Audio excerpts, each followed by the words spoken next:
Kama nilivyosema, lengo la ziara yangu ilikuwa ni mambo makubwa mawili.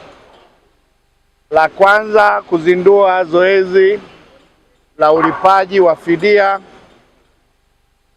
ya fedha kwa wahanga waliopisha ujenzi wa uwanja huu.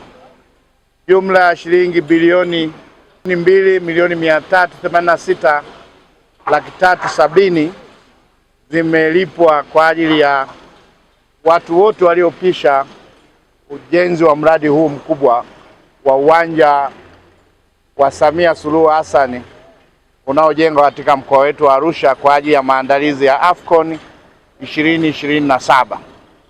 Serikali imelipa fedha zote zinazohitajika katika bilioni 340.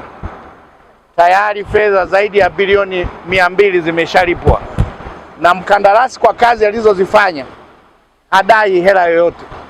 Uwanja wetu unaenda vizuri, na sisi tunataka kazi ikamilike kwa wakati, mwezi wa 7 kwa viwango vile vile vilivyokusudiwa. Uwanja huu ni uwanja unaokidhi viwango vya CAF Category 4 vya kimataifa kama viwanja vingine. Ni uwanja huu sasa tumeona uwanja mwingine wa maandalizi wa mazoezi ya timu zinazofanya hapa, na katika hili naendelea kuwashukuru kwa kazi hii ambayo mnaanza kwa uwanja mdogo ule kuotesha nyasi.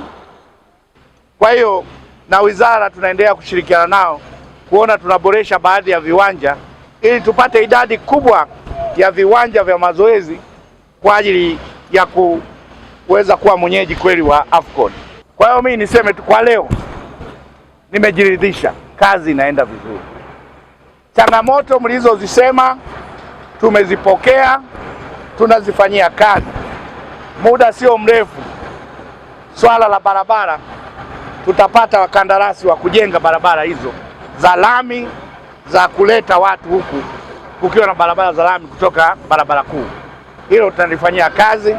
Huduma ya maji taendelea kusimamia, na nitoe wito sasa kwa taasisi zingine kama TANESCO, TARURA, TANROADS kuwa kwa karibu zaidi huku, tuweze kushirikiana kwa pamoja kuhakikisha kwamba hatukwazi kazi za kukamilisha uwanja huu.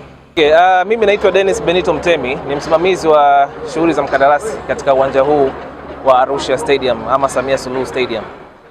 Mpaka sasa hivi kama mnavyojionea, uwanja tayari tumefika takriban 70%, ikiwa mlingoti wa chuma ama steel structure ikiwa imekamilika kwa 99%, wakati kazi zingine za ndani kama first fix za umeme, maji, huduma za tehama na vitu kama hivyo zikiendelea kufanyika ndani ya uwanja na nje ya uwanja, kwa maana ya finishing kama vile plastering, kupiga rangi pamoja na maandalizi ya sehemu ambavyo viti vitafungwa. Kwa sisi kama wakandarasi tuko vizuri, tunaendelea na kazi, lakini pia tunaishukuru serikali ya Mama Samia Suluhu Hassan pamoja na serikali ya mkoa kwa kutupa support, kuhakikisha kwamba zile changamoto zetu zote zinatatuliwa kwa wakati, malipo yanalipwa kwa wakati ili mkandarasi endelee na kazi bila kukwama. Sasa hivi tuna changamoto zingine ndogo tu za mvua na nini, lakini tunakabiliana nazo kwa sababu kazi nyingi ambazo zinakuwa affected na mvua tumeshazikamilisha. Tuwaambie Watanzania na tuwahakikishie kwamba kazi inaenda kukamilika ndani ya muda na ndani ya wakati ambao wanategemea, na AFCON itachezwa Arusha. Changamoto kama nilivyoripoti kwa Mheshimiwa Mkuu wa Mkoa ni changamoto chache ambazo tayari ameshaahidi jinsi uwezekano wa kuzitatua haraka iwezekanavyo.